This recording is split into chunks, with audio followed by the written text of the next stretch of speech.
છેલ્લા 7 વર્ષથી આમિર ખાનના ચાહકો મુખ્ય હીરો તરીકે મોટા પડદા પર તેમના પાછા ફરવાની રાહ જોઈ રહ્યા હતા. તેમની રાહ હવે પૂરી થવા જઈ રહી છે. મિસ્ટર પરફેક્શનિસ્ટ તરીકે પ્રખ્યાત આમિર ફરી એકવાર પોતાનું પરફેક્શન બતાવવા માટે તૈયાર છે.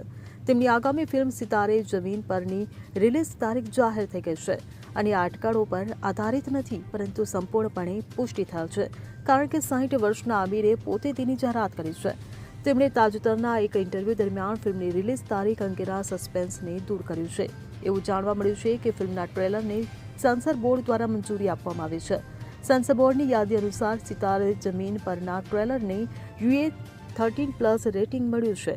ફિલ્મનું ટ્રેલર 1 મેના રોજ રિલીઝ થશે. આ સાંભળીને તેમના ચાહકો ખૂબ ખુશ થઈ ગયા છે. Bureau report CN24 news. હવે જુઓ દેશ દુનિયાની તમામ ખબરો તમારી આંગળીના ટેરવે. ઉઠાવો મોબાઈલ અને Google Play Store પરથી ડાઉનલોડ કરો અમારી CN24 ન્યૂઝ મોબાઈલ એપ.